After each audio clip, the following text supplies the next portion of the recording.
That's pretty sick. I probably got it on the pages of Now and Forever. Yeah, possibly. I got it like, 2 weeks ago or whatever. A few weeks back.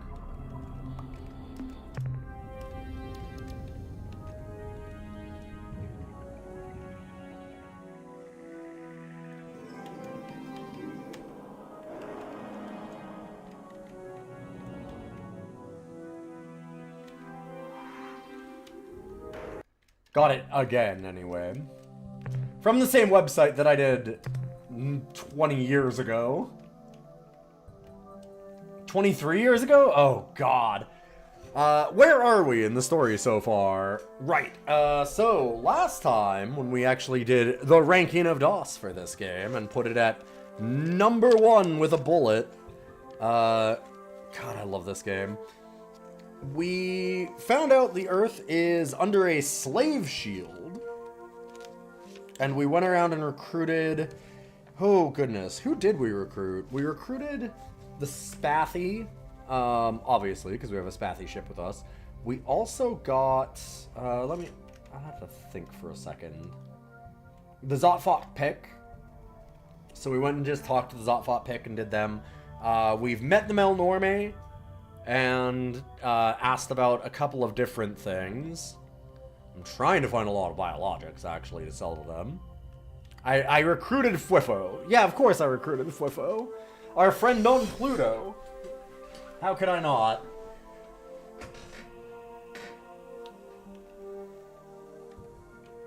Yes, it's probably as free star as the Ur-Quan Masters. Yeah. Because they now have it as... This series is now known as Free Stars instead of Star Control because the absolute monster human being that runs, oh my god, and now I can't remember. I almost said Iron Galaxies, but that's not correct. It's like Star something. God, what's the fucking name?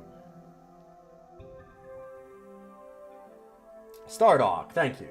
The absolute monster that owns Stardock. And he is actually just a monster human being.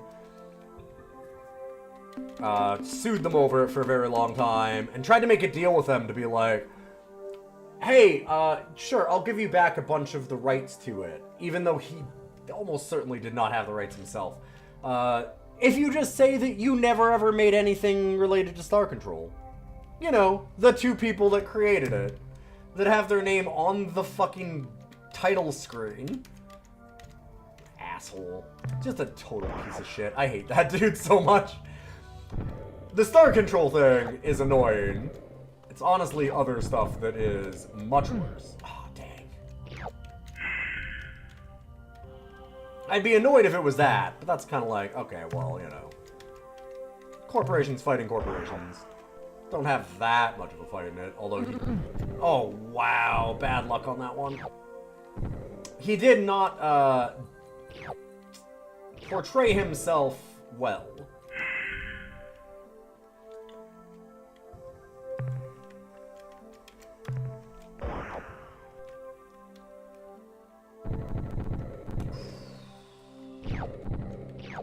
Or comport himself well.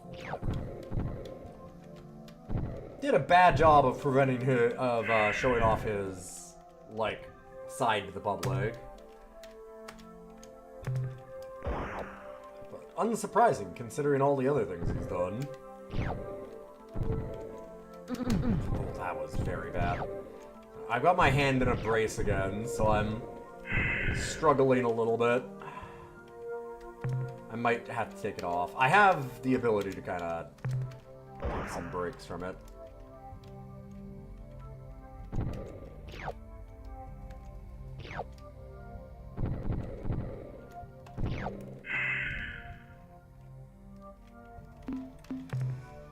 Well, that was kind of worth it. I definitely hecked that up a bit. I'm gonna take this off. I can't play this with this.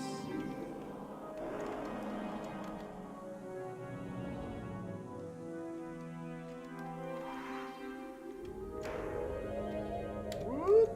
Forgot where it was. There we go. Ooh. Ruby World, one of these maybe? The second one might be. This one isn't. Ruby worlds are very, very nice. Radioactive world's pretty good too, and it's actually very good. Okay, and the weather's fine. Temperature's good. Tectonics aren't bad. Oh, we are fucking gold. But yeah, so we haven't done too much. We've recruited a few of the various aliens from around the galaxy. But we haven't really even met the Ur-Quan too much or anything. Ran into them very briefly. Had the first encounter. And they went, hey, get back into your slave shield. And then I blew them up.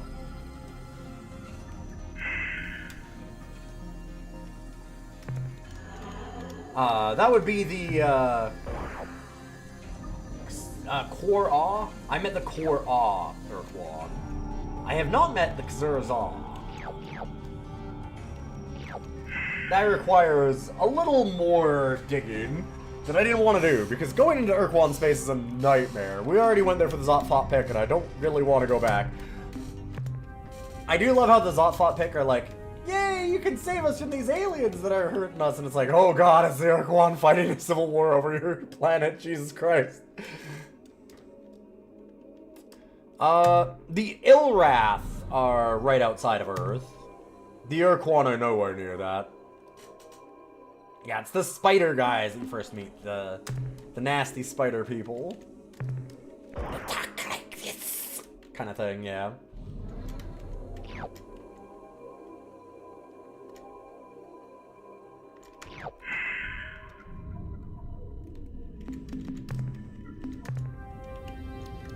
I just love how chill this game is. Just kind of wander around and just discover weird secrets. All the planets, so many of the planets are also, it's like, oh yeah, you're just kind of doing normal things, and then every once in a while you're just like, wait, what the fuck is that? And you just find some really weird secret. And then you can follow clues around to get to more of them.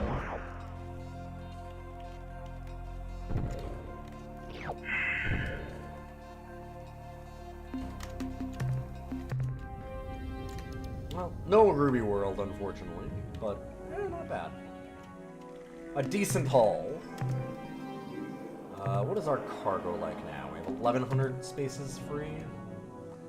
Let's make one more stop before we head back to Earth.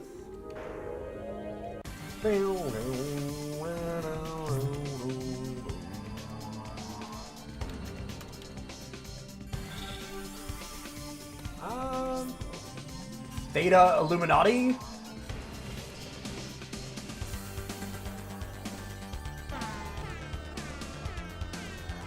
I think I had that left over from XCOM a long time ago. I think I made that for an XCOM stream for reasons.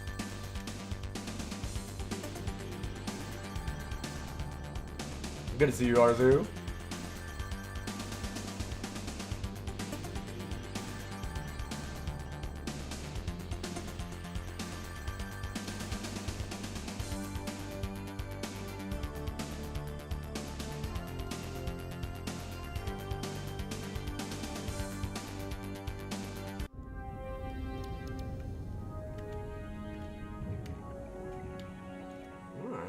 Pretty expansive place, actually.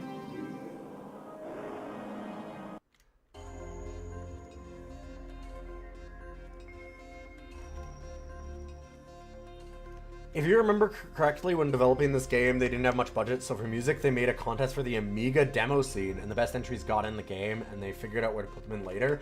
That's wild, because the music in this game slaps and matches all of the different aliens perfectly.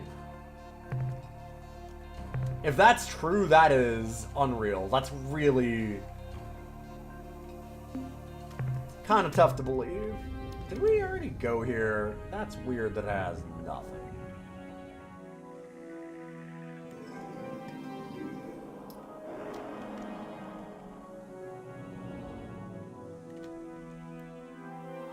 I don't know why I'd have been at Theta Illuminati.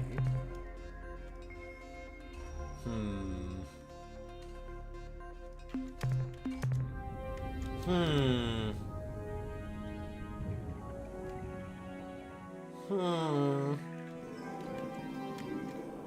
in a Minecraft villager here.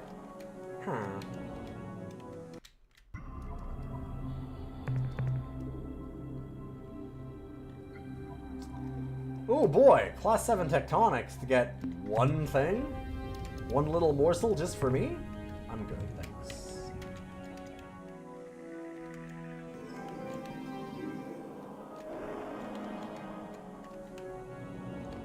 What if we go into Ilrath space first and then go back to Sol? Let's do that.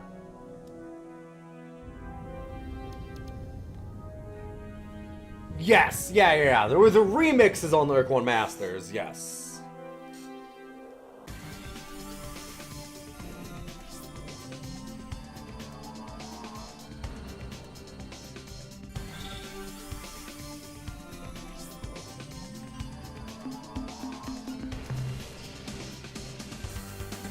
So we're not in Staffy space, we're not in Ilrath space. What are these chasing me? I'm curious. I want to see. Come get me.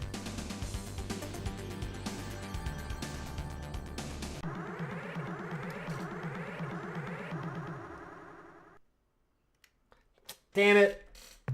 We come in peace. No, you don't. This is probe 2418-B.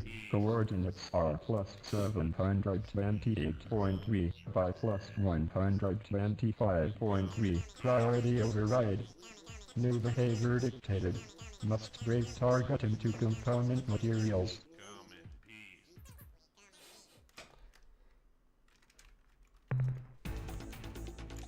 That was not smart of me.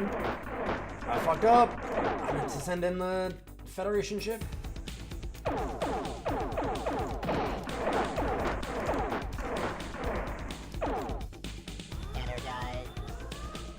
Worst part is I kind of haven't been saving. The thing that I really need to do in this game. I hate how fast these stupid things are. Oh, this was a really bad one. God, the Slyandro probes are... They're so bad early on. They're so bad early on. You can make them a joke later, but boy, they're just obnoxious right now.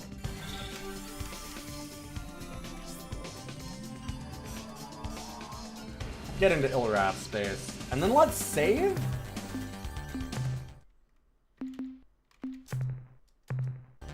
Man, I hecked up so bad.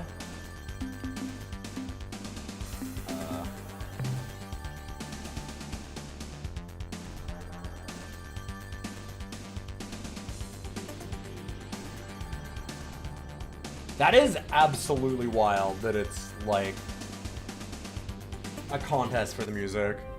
I mean, there's a lot of talented people out there, I get it, but wow. The music in this game is so good.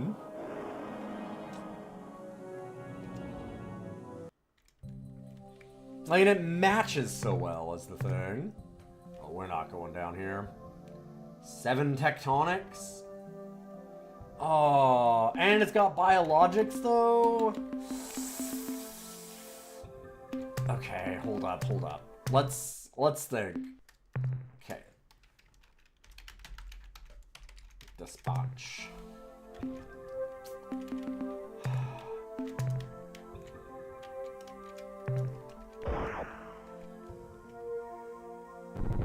Seven tectonics is really bad, but also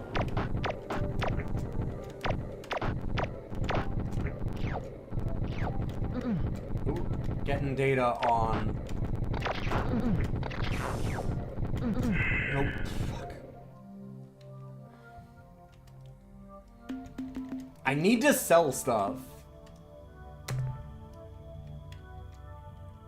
Like, I really want some Melnorme upgrades. For that, you need to actually have some biological data. That is not a good spot to land. Okay. Well,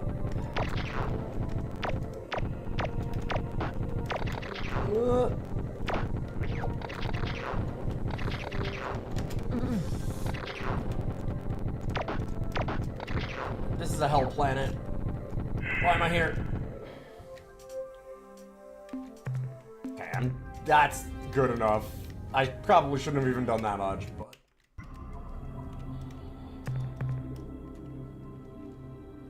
want it real bad.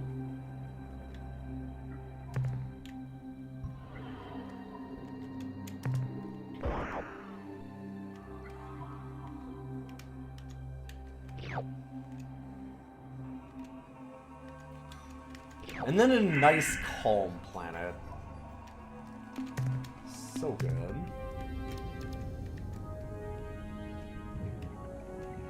This game does such an excellent job of just making me feel like I'm in like this cold, uncaring universe.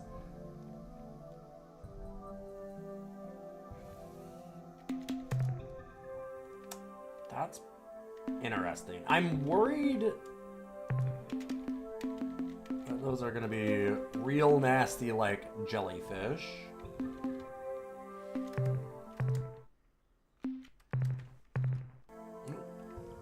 Did that even save? I bumped the wrong button, so I'll just do that again.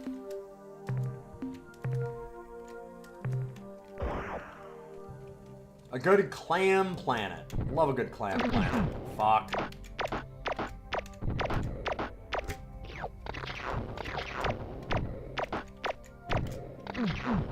Oh, come on. Cat, no. Please. Fuck. Well, I hit that just because of the cat. Hey, buddy. That's not a great spot for you to lay. Right in front of me. Okay, well, I mean, I guess, sure. It's fine. It's fine.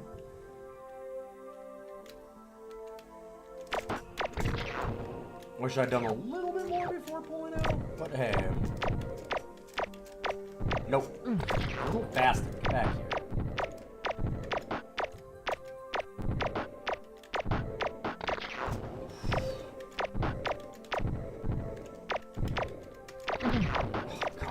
The weather. You can dodge a lot of the, like, earthquake shit. But weather is just instant.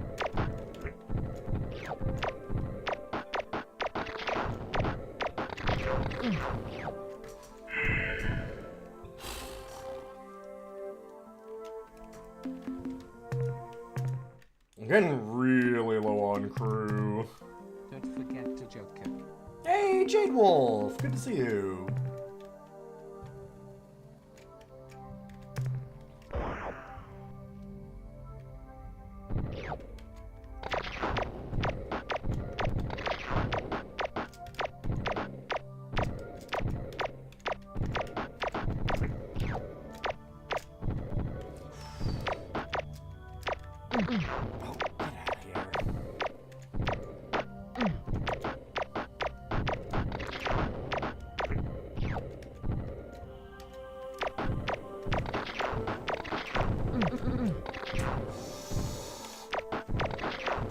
Very bad. Yeah.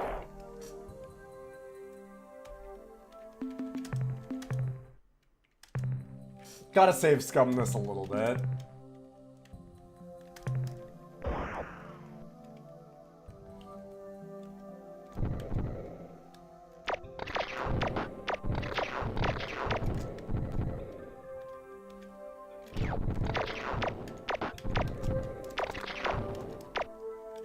No! God dang it, got him. I chased too far.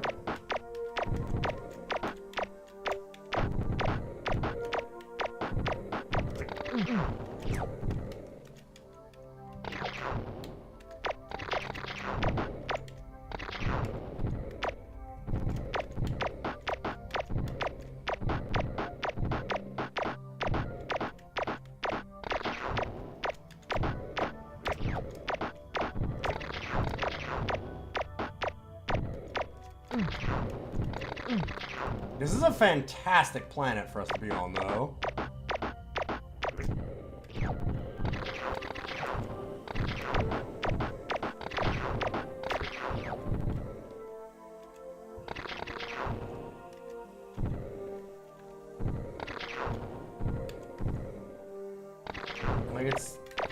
dangerous than I'd have liked. Oh, come on. No, no! Fuck! I should have left. I'm gonna clean this one out. I need to clean this one out. It's too good. This many biologics, that much data. The Melnormer will pay through their, no, do they have noses? Wait, I don't, you know, I'm looking at a Melnormer again for a moment.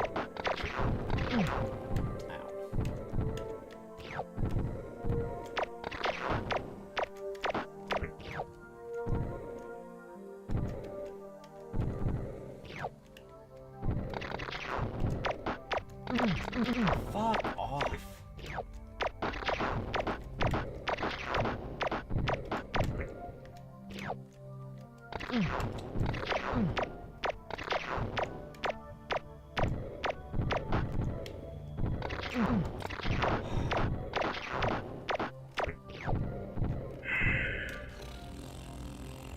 I have, like, 0 crew.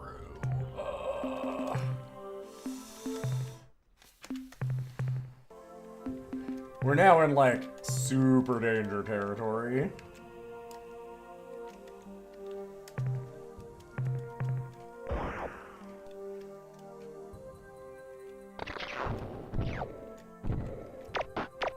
If anything attacks us in hyperspace,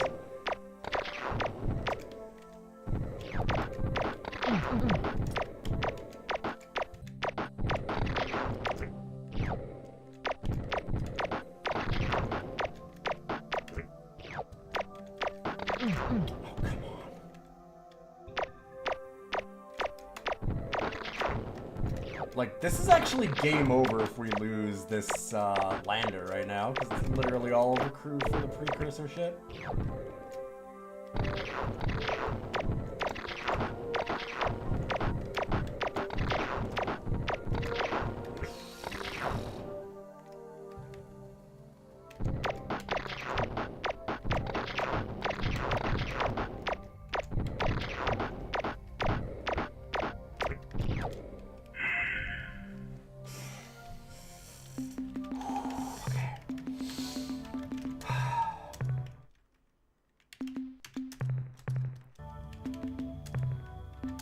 This is fine.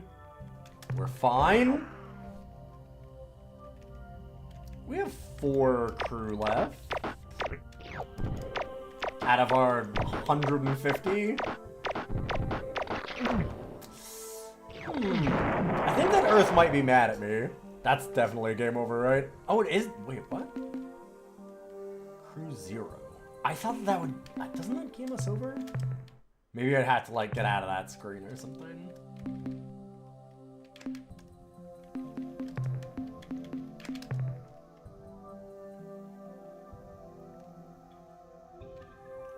Okay, I'm gonna try one more time.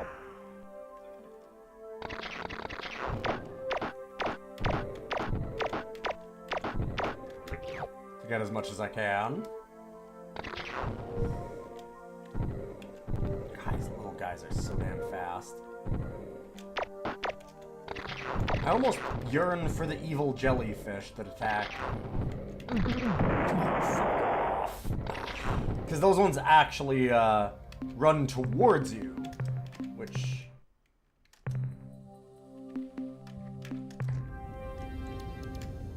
well, not amazing. Must be nice.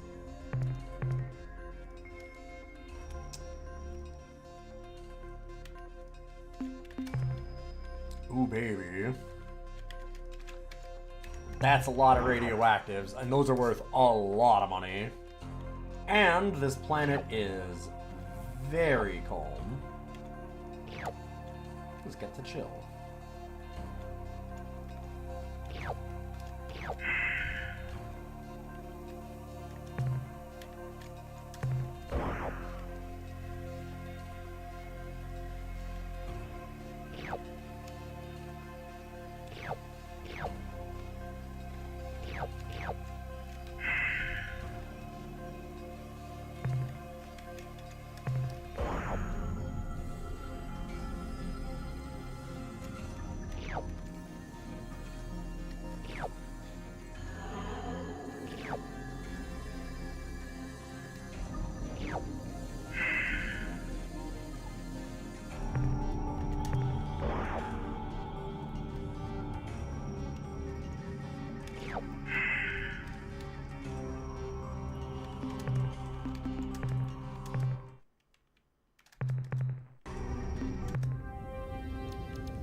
Alright, let's go back to Earth.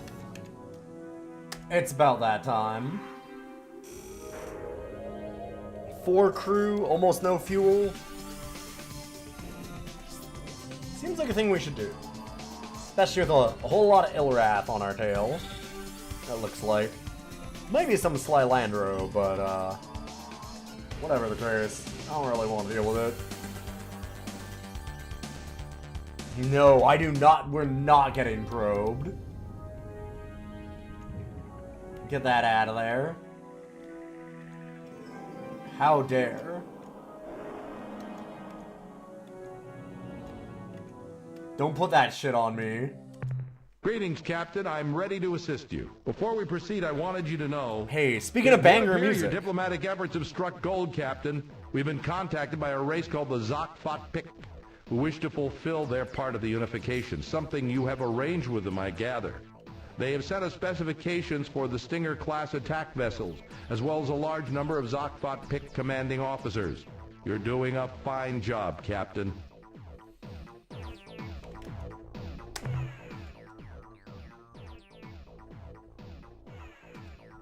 Wow, you really hit the mother load this time.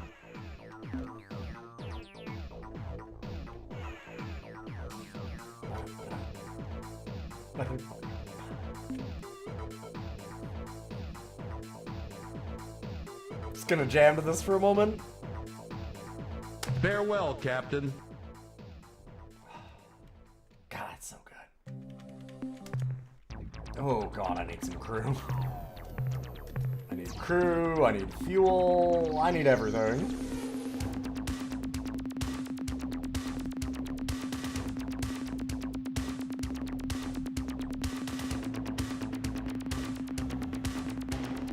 Wow, I've got 4 whole crew. Yeah, I'm rich.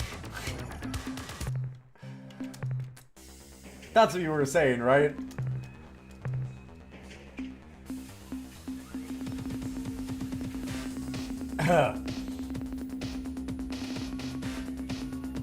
Listen, we had Riker, we had Picard, we had Data, and we have, like, Geordi. Everyone else is a red shirt, it's fine.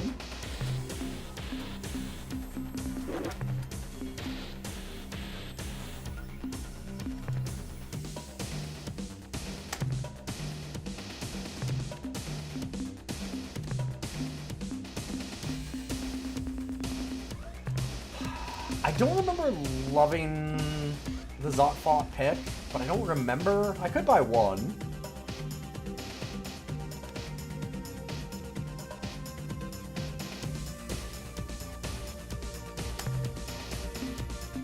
Let's get a Stinger and try it out.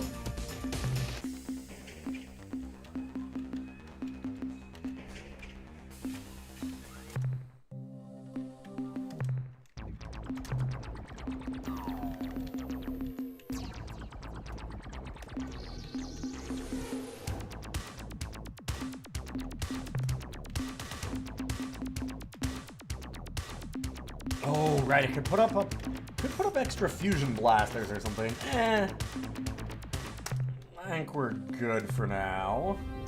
Now the real question is, where else do we want to go? I said I could go through Ilrath space. I had some notes that I had taken down, and now I can't find them. Give me just a moment. I'm just gonna look. I have a notepad here. I have a notebook, so I'm gonna like.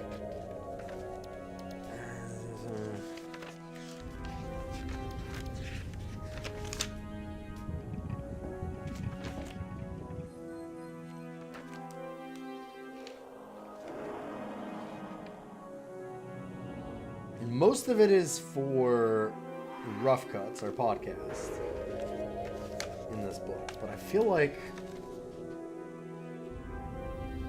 I'm sure reading some stuff.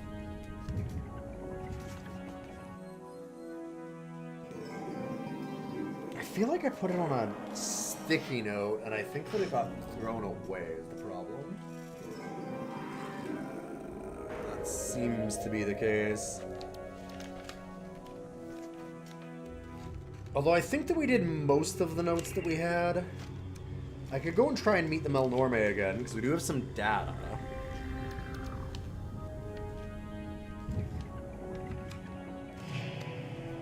Going and messing with the Ilrath could be okay.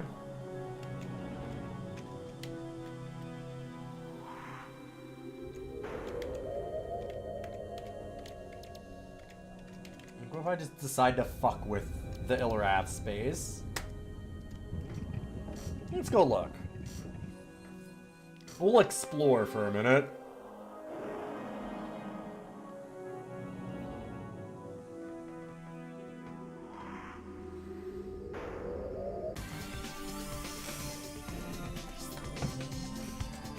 And I'll get an actual notepad out here.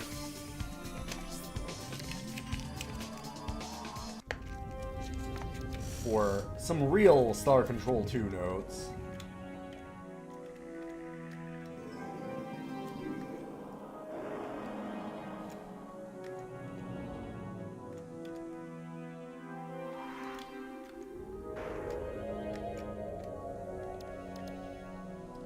Hi.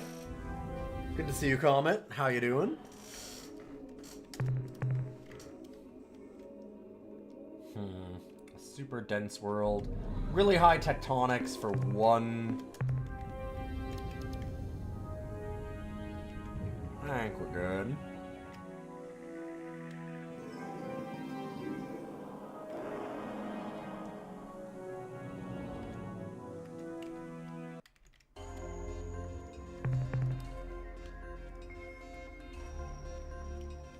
We had to have gone to Theta Illuminati, because these halide worlds have all these radioactives on them. Which, good for me. Or, wait. Oh, these aren't going to be radioactives, what am I thinking? These are going to be acids. Yeah, because halide. Derp. Derp -a-derp. Still, they have stuff on them.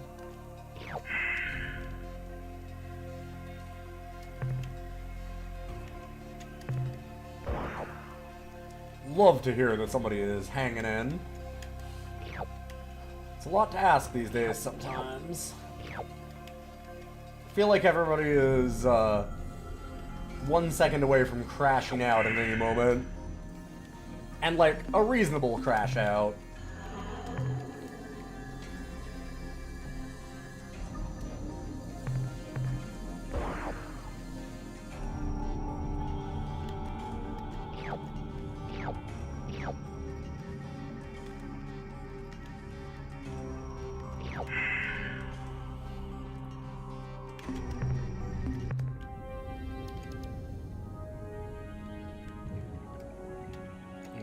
We didn't go this one.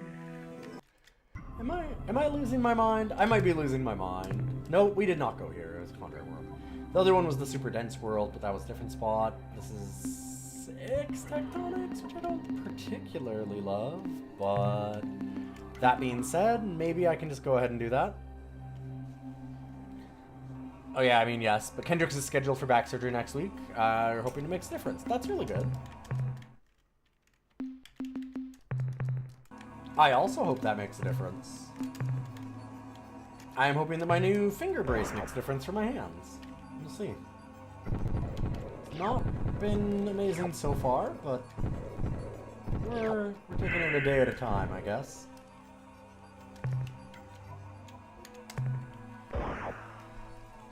I have another 2.5 weeks or something before I go and see the therapist again, so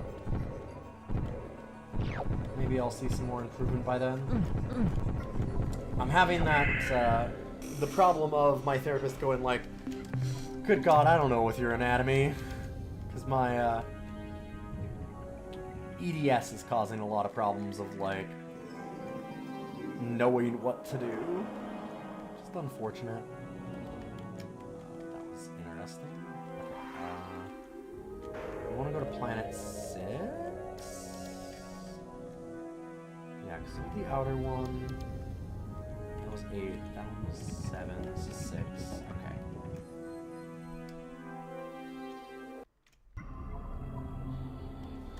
Ooh, I love a treasure world.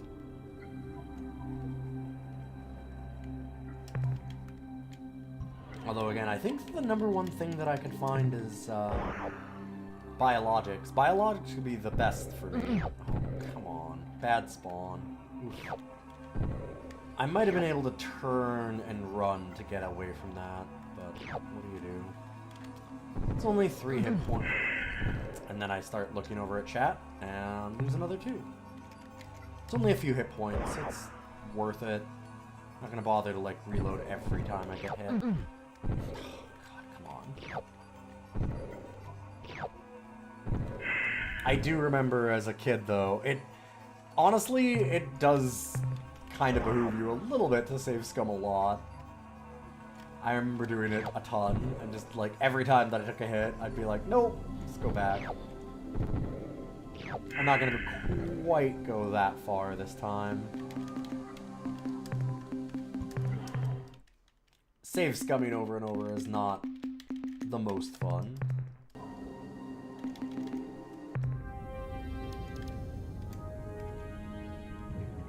Alright, now let's go to Planet 5.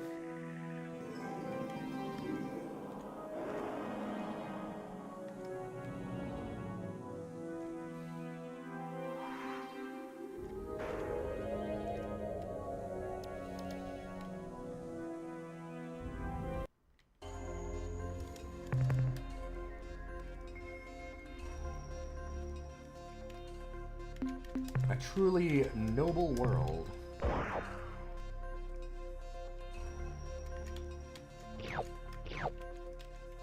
I should have very little problems on a 2 tectonics, but we just saw me get my ass kicked on the last one, so who knows? Gotta pay enough attention.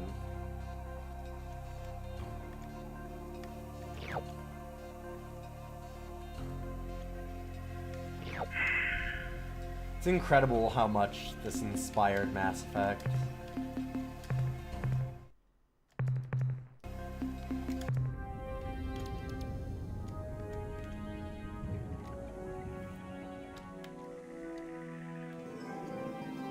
Although they really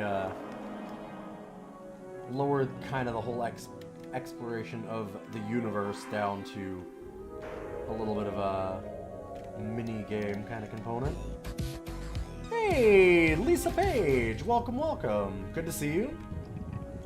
I don't think I've ever met you before, but I imagine then you are a fan of the Ur-Quan Masters. Or, well, okay, maybe not a fan of the Ur-Quan Masters, they suck, but the game, Star Control 2, probably. Welcome, welcome, friends. I'm Ilian. I've been streaming for, oh god, a very, very long time, almost 15 years. I do lots of roguelikes, and I used to do a ton of card games, do a little bit here and there now. Originally was a Magic the Gathering streamer. And I do retro stuff. This is a... Sorry, not today, actually. This is a extra stream that I'm doing for fun, because I love Star Control so much.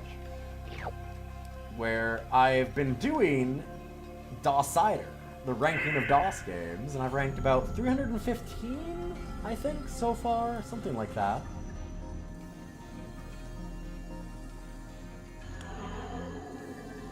Very nice. Oh hey, Partrap! Good to see you, it's been a really long time.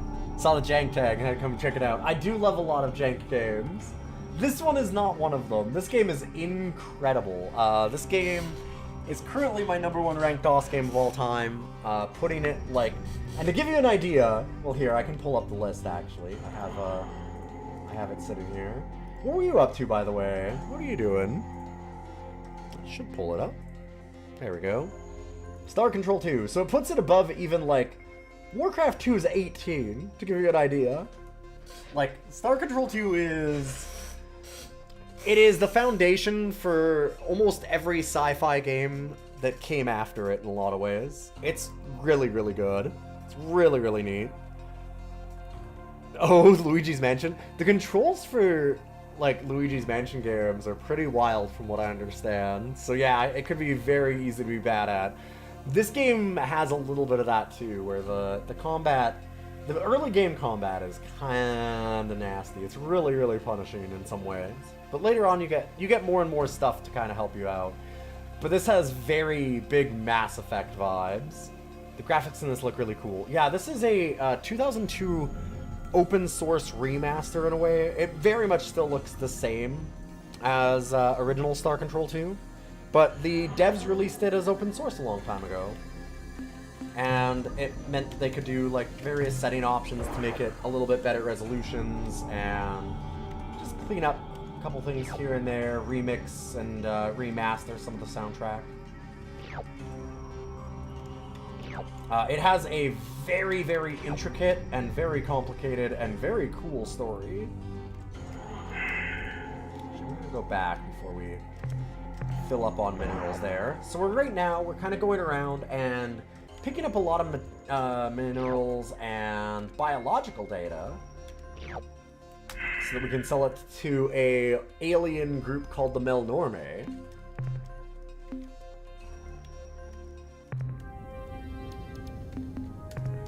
So we're just kind of chilling for now.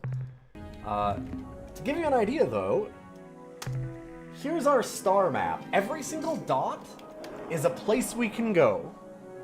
It's like a star system. Not even just like a single planet. It is a star system. So there'll be a ton of planets in there. There might be like various aliens there. As we discover the aliens, the map fills out and shows the space they occupy. So there's the Ilrath, the Spathi, the Zok-Fot Pick, the Ur-Quan that we've discovered, and the Mycon. Is the race called the Melnorme, or is it a singular being? The race is the Melnorme. Was always my interpretation. And they were... Oh boy. You're getting into some deep lore, because the deep lore on that is also that they were actually probably the male norm? Or it's like male... Oh god, what were they called? Which are a earlier race of aliens that the Ur-Quan were friends with. The Ur-Quan are the villains of this game. There's a whole thing. So, the basics of this game, the very, very beginning, I should actually just do that really quickly. Here, we'll save. I love this intro. It's really, really good. So we've saved. We can just jump back in. And I just want to show it because I want people to play this. More people need to play this game. It's amazing. They're hopefully working on another one called Free Stars. Because there was a legal nightmare around it, but... Oh, the music is so good, too. And this is 92, remember. 92. With that big of a map and all the things that you can do in it. It's incredible.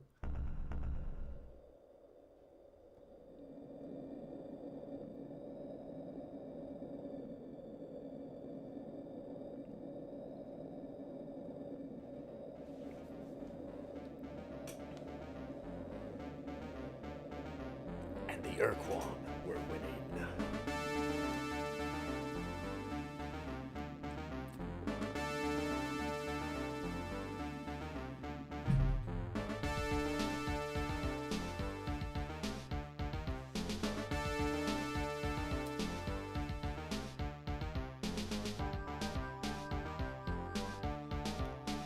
Gee, do you see the Mass Effect in this?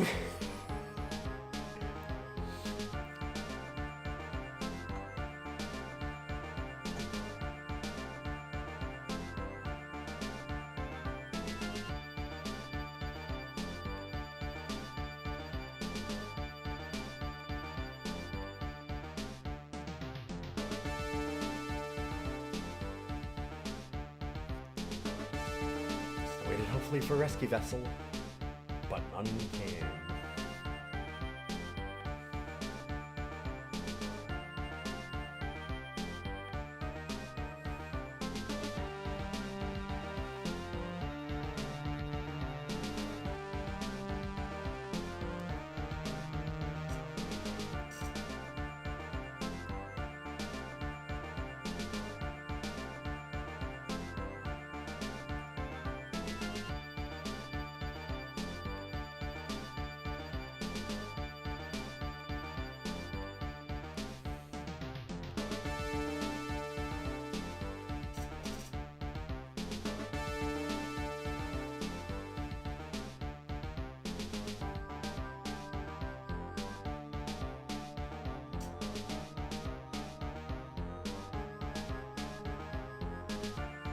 but that must be enough.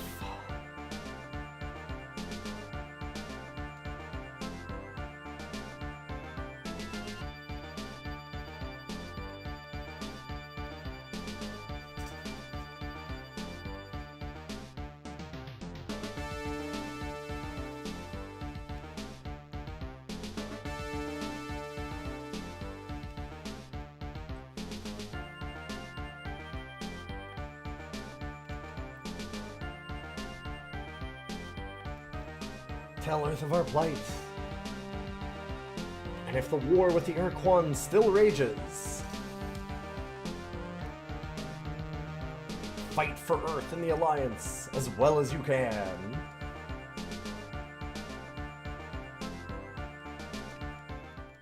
So, the beginning of the game is like this, and you make it back to Earth, and you find out, like, okay, we've been fighting this war against the Ur-Quan with our huge alliance of other aliens for who knows how many years. Attention, interloper. Heed this recorded message. Oh. This drone vessel speaks with the voice and authority of the Ur-Quan. You are trespassing within Ur-Quan space. This world, Earth, may not be approached for any reason, nor will hostilities against our orbital platform be tolerated. In addition, your ship does not respond to standard hierarchy identification transmissions, and is therefore deemed to be independent. This is not permissible. Only subservience shall be tolerated. This drone now leaves to inform the Ur-Quan of your transgressions. You are commanded to remain here and await the arrival of the Ur-Quan. Disobedience will be punished. Oh, so humanity fucking lost. Like bad. Like really bad. They got their asses kicked in the war. And this is Earth. Which when you go to, is just red and you cannot scan it.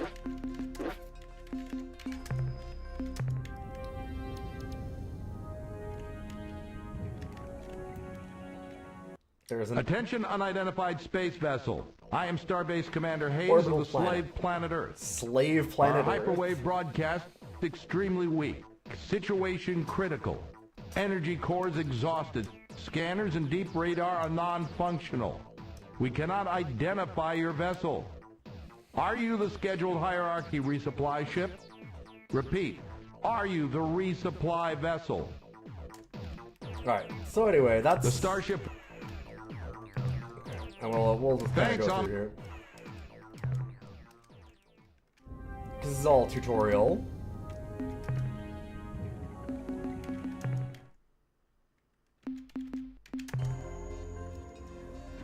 Good talk there with that guy. Yeah, he's our main base after that. But we're trying to reassemble the Alliance and fight the Ur-Quan again. We don't know where they went. The Ur-Quan have weirdly disappeared. And no one quite knows where they go, but everyone is terrified of them, and so generally a lot of the places fall in line with them. There are battle thrall races, so there are the Ilrath, who are spider people. There's dozens of... I think dozens? There's a lot. There's a lot of other aliens out there to discover. Some of them will join you, some of them are already with the Ur-Quan and are way too afraid to, like, leave them. Some of them don't know anything about any of it, like the Zot-Fot Pick. But, something weird is going on with the Ur-Quan, where they're just not around as much anymore. And that is kind of a main mystery of this story, which I won't get too much into because I want to try and play through all of it again on stream here, because it's such a blast. It's really, really cool, intricate story. Again, 92. In 1992, this was mind-blowing. But, one of the other cool things is that real time is actually happening.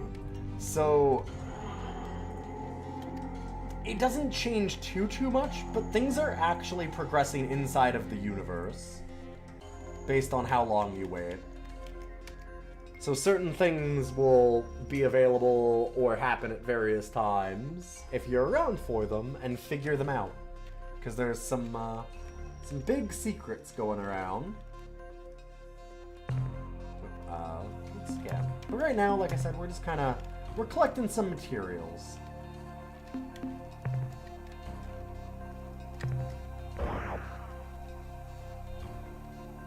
That's what lets us upgrade our ship. Like, our ship, as you might have noticed, is much faster. Ooh, that was close. It's much faster than we saw in that kind of intro sequence.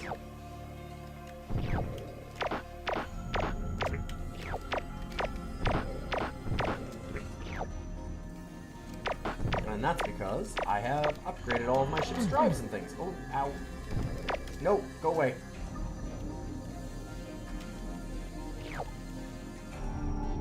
Listen, just let me shoot you and harvest your biological data. Thank you. Yeah, a lot of it is really cozy. They do a really good job of making the universe and, like, all the music, right? Like, the music, the art, at least for me, really adds to this kind of exploration of, like, a vast and kind of uncaring universe. Also that, like, a lot of the planets that you go to, they might have something for you on them, but you also don't want to go down to all of them, because some of them are just incredibly inhospitable. Like, this one's not that bad. But there will be various levels of tectonics, which are those circles that are appearing that will hurt our ship. Biologics, which we're obviously fighting right now. And, like, weather patterns. Fire will be a thing if it's too hot of a planet. And those can get, absolutely impossible to deal with.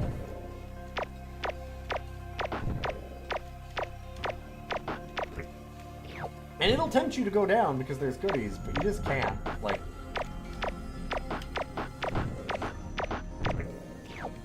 there's, like, data on every single planet you see. Like, it'll tell you the temperature of them and everything. Oh. I shot and blew up one of the materials. That's too bad. That would have been worth a lot of resource units.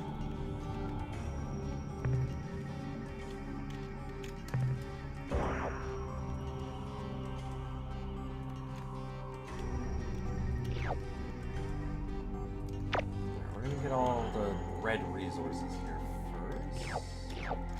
And then we'll go around and harvest all the data that we can.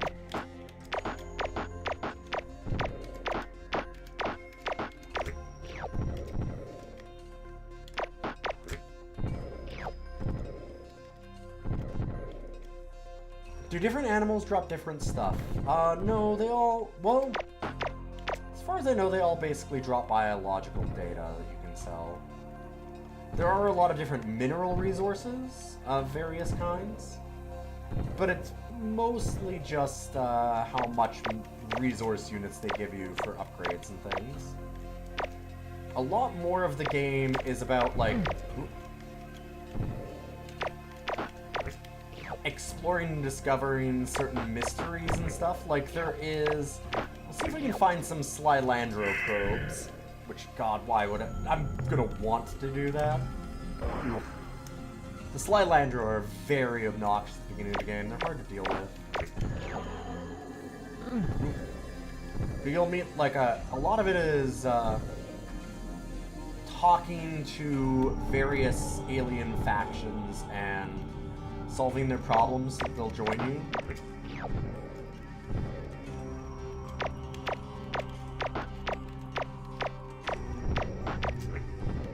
And there's a lot of, like, really weird storylines and stuff in that, and secrets to find.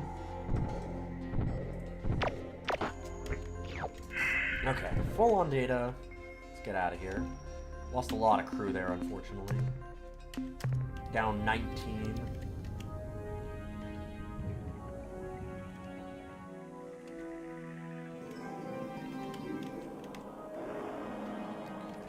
last planet in Delta Centauri. Oh, hey look! It's a Slylandro probe. Ugh. Perfect. I can show you what a lot of the game is a little bit. Things like this. Just do like problem solving this.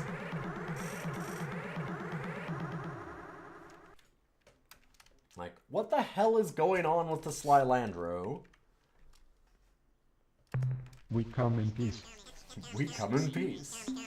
So they're like, we come in peace. We have, here are our directives. It's to contact alien races and promote peace.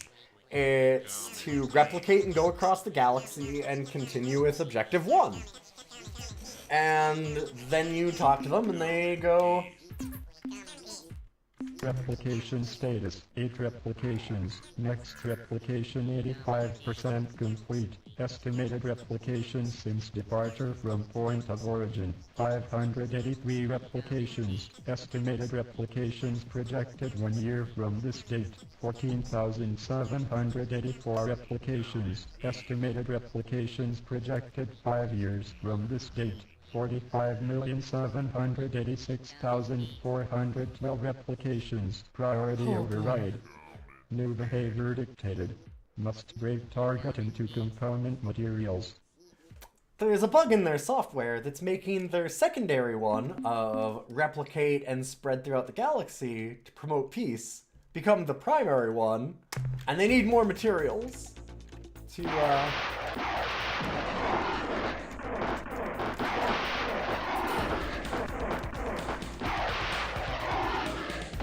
Frick.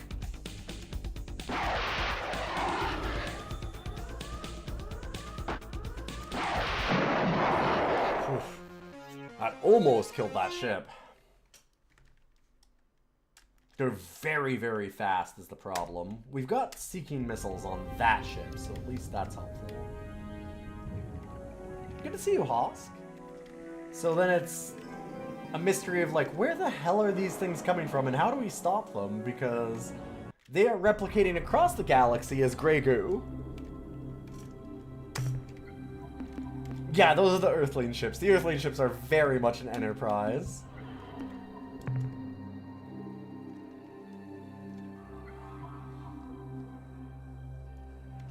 Okay, it's Tectonics 1, so it's going to be very, very calm on this planet. Real nice and cozy, easy to pick up stuff.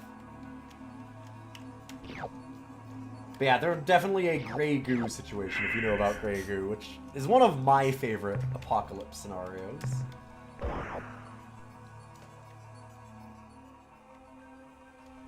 Question, wouldn't these things solve the Ur-Quan problem for us? Probably, but they'd also eradicate all other life, so I think that'd be a problem. Good question. We don't want to have that as the solution. That's the Halo fire all the rings solution to the flood. Yeah, Halo, is that you? Yeah, exactly.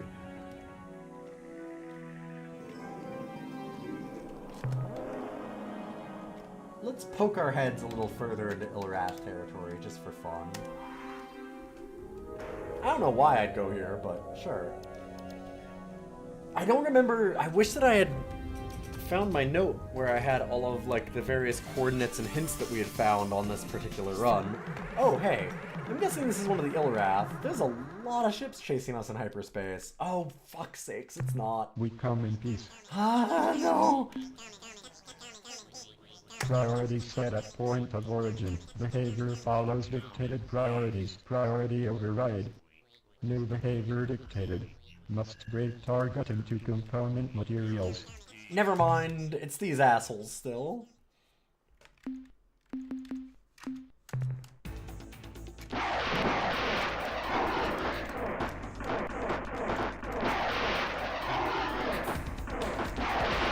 God, fuck off. Fuck.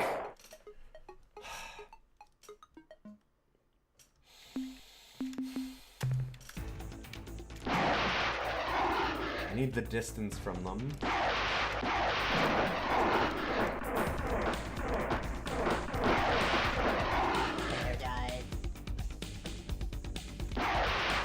What? That's very bad.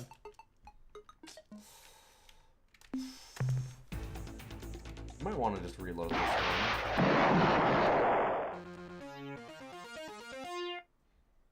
That cost us 2,000 some resource units. That was a very bad fight for us.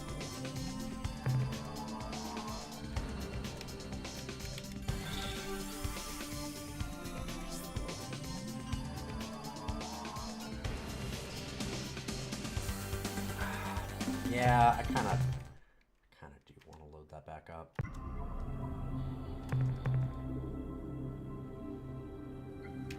Okay, we did all that. Let's...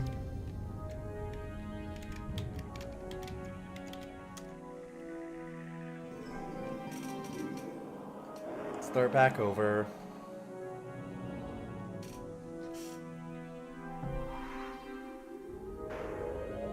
Yeah, if you get a good spawn, it's really easy to just destroy those very easy.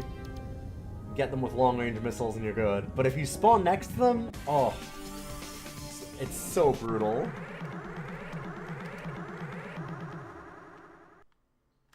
We come in peace.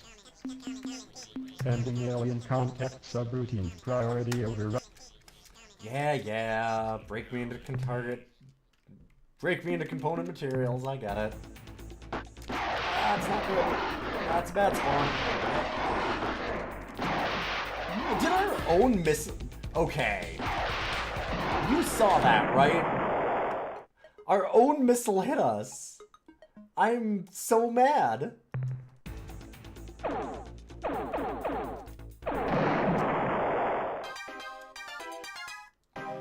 Do they just say that no matter what you say? All of... yes. Like I said, they're malfunctioning probes that are... So, if you don't know what a gray goo situation is, gray goo is the idea that you would have nanomachines that have some kind of bug or order of some kind to self-replicate that overrides all other priorities. And if they do that, okay, yeah, they just start breaking down everything. So they're basically space gray goo. They have had some kind of malfunction that has made it so that they're like, you know what? Replication is actually our #1 priority. That's what we're supposed to do.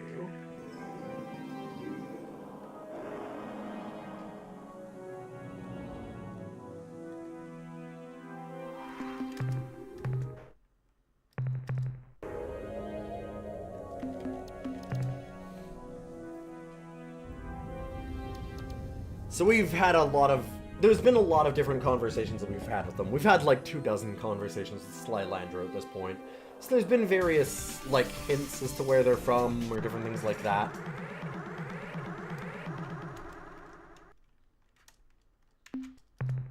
So we can just skip it. Oh my god, Trent, my dude. I'm gonna ask you to please stop spawning next to this Sly Landro probe.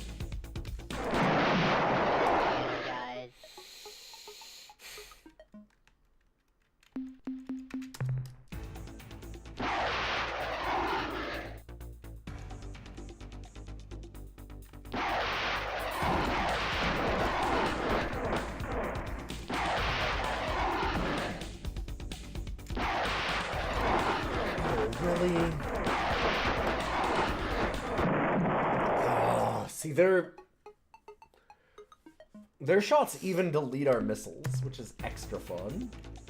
I fucking hate Trent. Trent's the worst. Trying one more time to get a better outcome than that, because that is really bad. Losing 2 of those to 1 probe is brutal.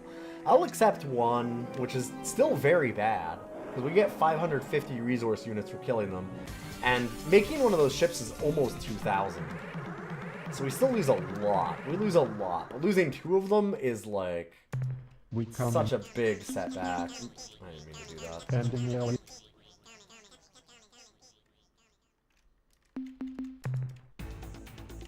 I fucking hate you, Trent.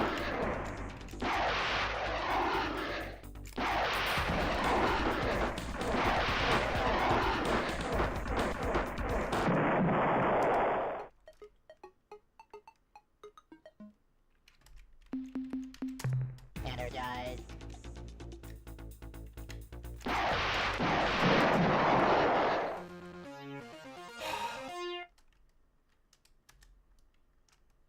It's fine. Woo knows how to spawn in. Woo gets it. Woo!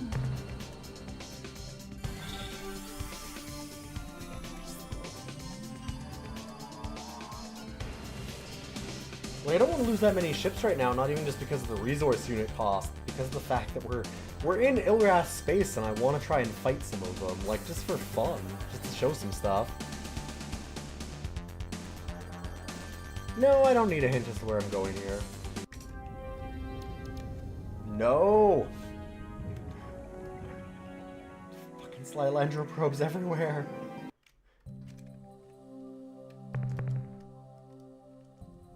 Ugh. 5 weather and 5 tectonics is pretty mean.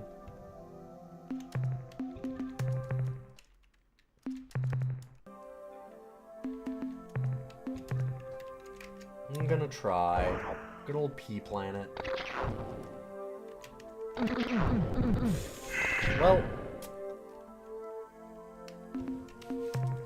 Okay, also.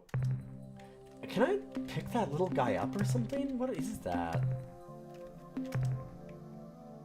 Who is that little dude? Normally you have to shoot anything that's down there. But that's such a weird, unique looking guy. I don't remember this. There's a lot of weird secrets, like I've said. Come on.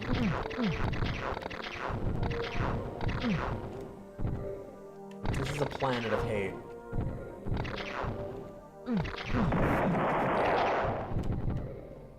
Okay, I actually do have that as a question. Well, I'm gonna try a couple times. I want to see if I can, like, catch this thing.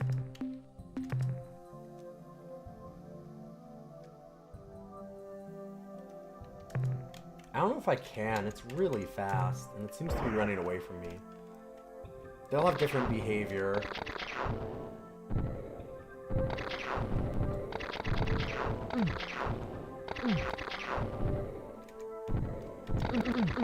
Come on.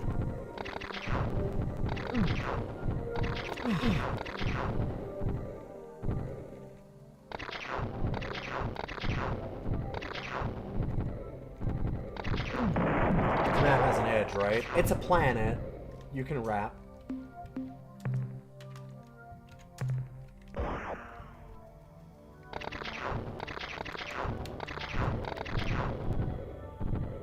It can't go over the poles, to be fair.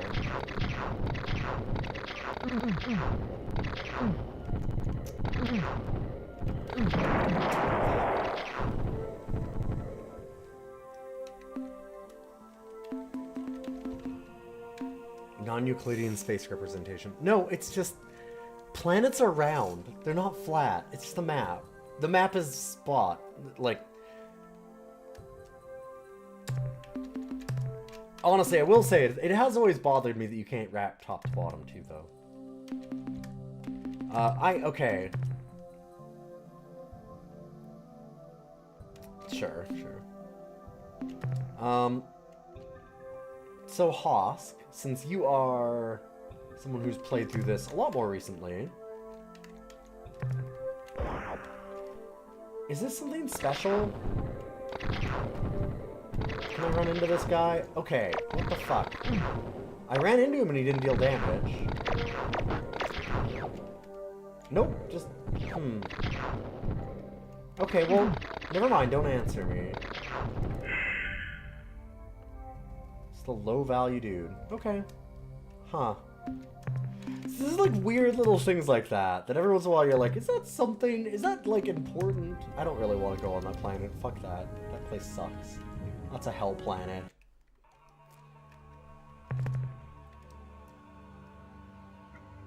Oh god, class 7 weather. And 116 degrees Celsius. Yeah, they just throw stuff like that in sometimes. Exactly, that's what I'm saying. So look at this one. I'll land just to show, like, Partrap and other people that came over. what I mean about, like, sometimes it's like, ooh, go down to this one. Look, there's so many cool things here. Oh, Jesus Christ, it's, oh God, fucking leave. Actually, that was kind of worth. Only 3 crews. We got really lucky there. That's not even a really bad one. It's just very bad. Not the worst. It can be so much worse than that. Ugh, stupid probe.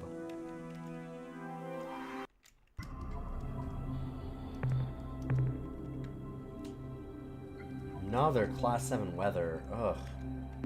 No.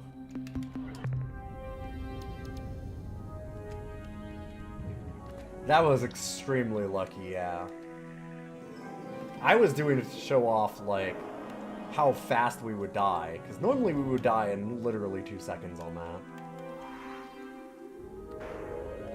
I don't want to fight this probe, but if I'm looking close to the center, that may very well be a ruby world. And ruby worlds are very, very important to go to. They're just a lot of value.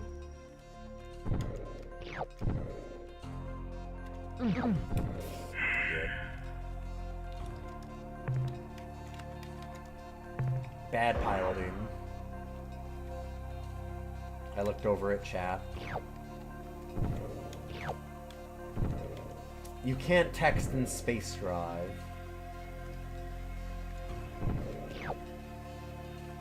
Okay, you can, but you shouldn't.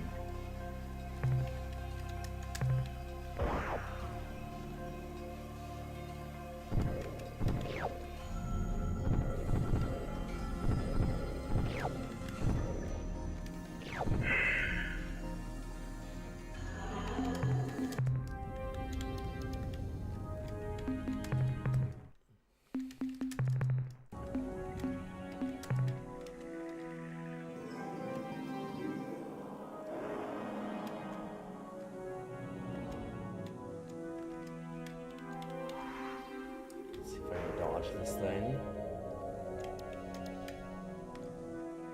Okay. Ruby World. I believe it. It is not.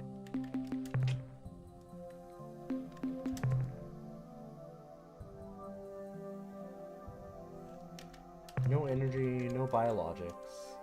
Oh, gone in a 371 temperature. Nope. I almost did something dumb and landed on that. I always forget to look at the temperature. And the temperature is maybe the worst thing. Even worse than weather, as much as I hate weather. And I do hate weather.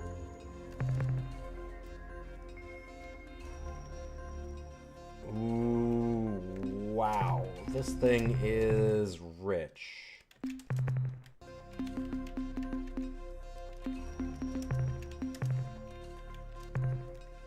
It's also pretty dangerous.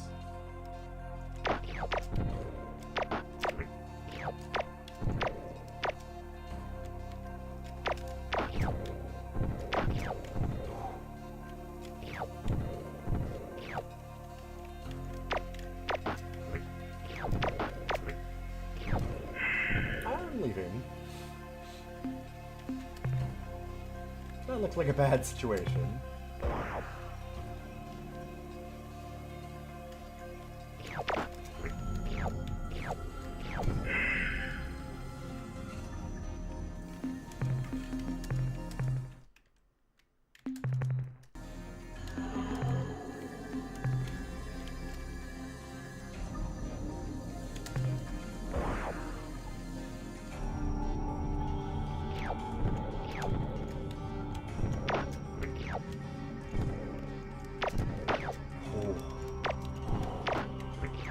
Lucky there.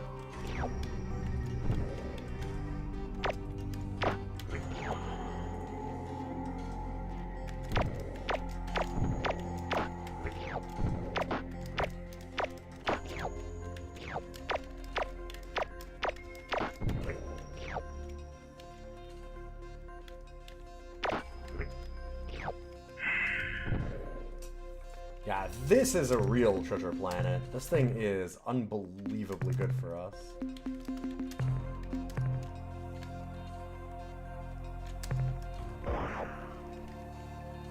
This game is so chill. Until it's not.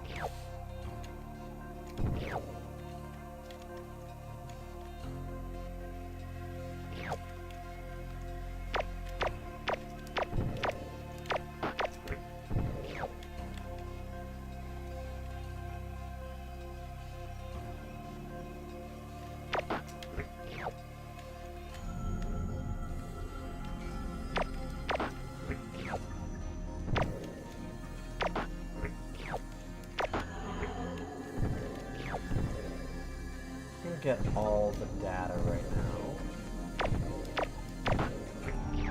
And then we can just go and clean up all the minerals. Ugh.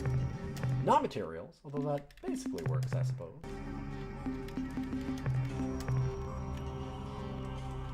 Oh god, it's also time for me to feed my cat, but he is sleeping here in front of my keyboard. He is just out like a light, so I'm gonna leave him for a minute, I guess.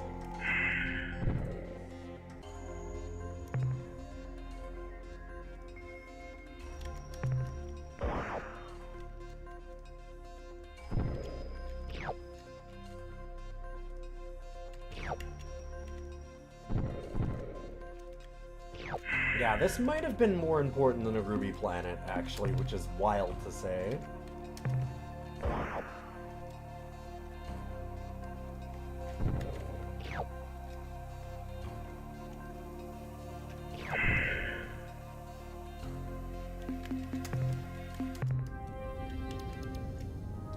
It's hard to overstate how good ruby planets are.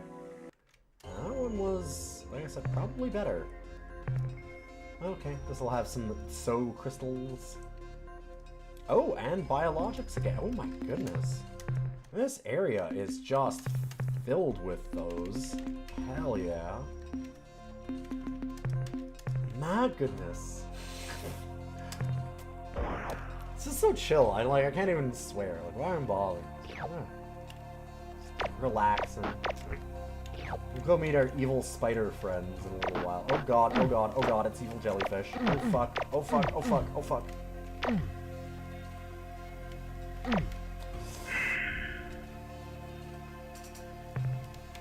Okay, the evil jellyfish are a bit of a problem.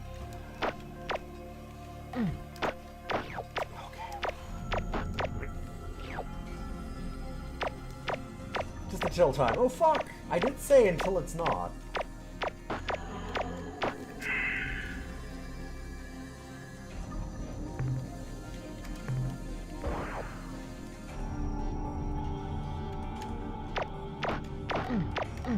Fuck off. Ow. Okay, I need to spawn further away. Because that, once you activate them, they just zero chill.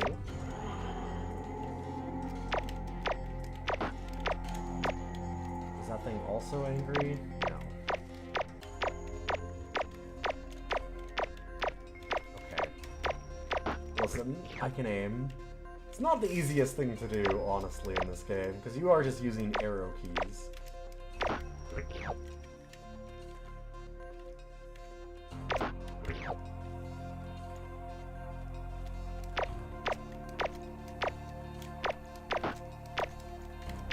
Oh, fuck off.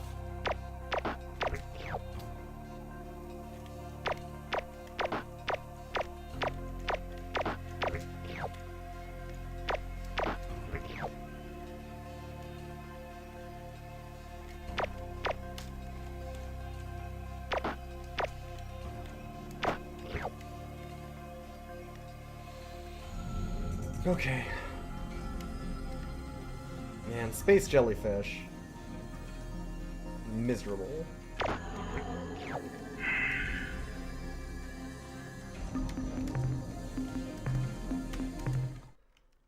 Lost a lot of good men on that one. But I also made it to every planet without having to fuck with the Slylandro, which is pretty good. Other than that blue one. But just because the Slylandro are there doesn't mean that there's anything that's actually worthwhile.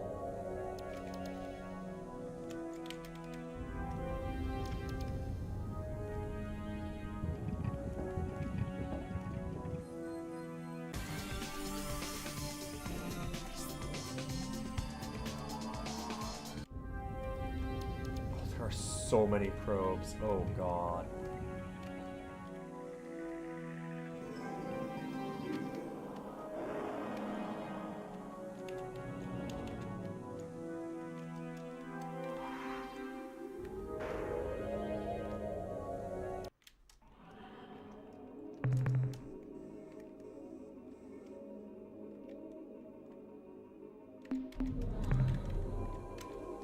Metal Worlds are pretty good. Certainly not as good as that last one, but like some radioactive stuff is very nice. All of the gold things are really, really good. Actually, should probably look. What's our manifest look like? We're probably getting pretty close. Yeah, we're getting really close on our cargo limit here. We've only put so many cargo bays onto our ship so far. We could buy some more. I don't know how many more we need, though.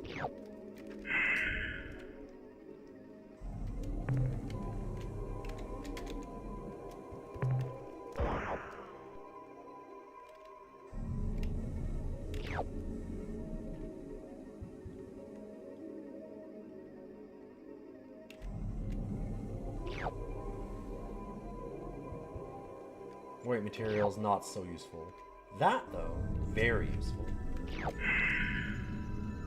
What does our cargo look like now? We've got to be really close. Oh, I was looking at 388, which is the 385, which is the data, not the cargo. We have 629 free. Yeah, we'll pick up the rest of this planet. It's not super worthwhile, but we're already here. Might as well get it. There's no danger, so... It's hard to say no to zero danger, just pick up a bunch of free money. Even if it's not much. You will see Ilian outside, on the street, picking up some nickels. I'll do it.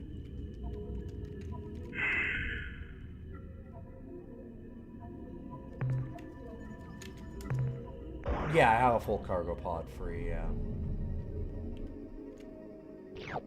I just always forget how much that actually means.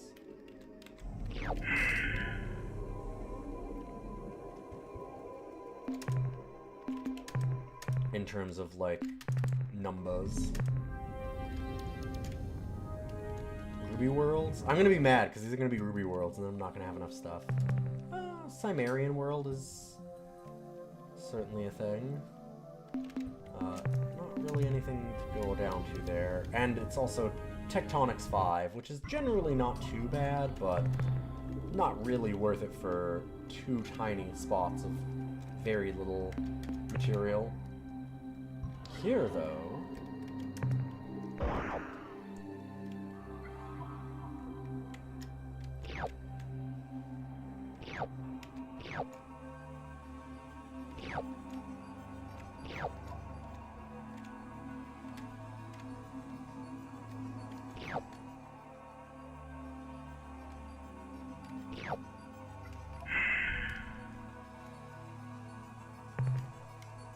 Alright, now we're filling up that pod.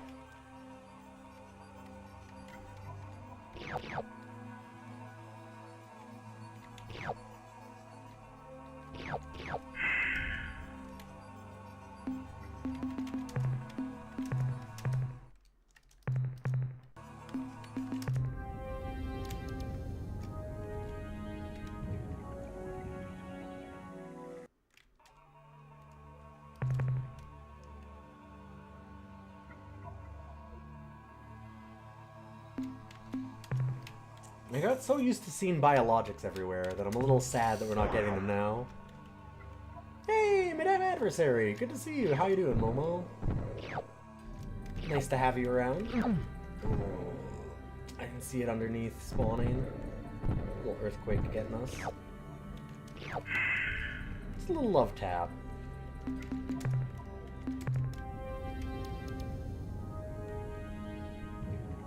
Just a little kiss.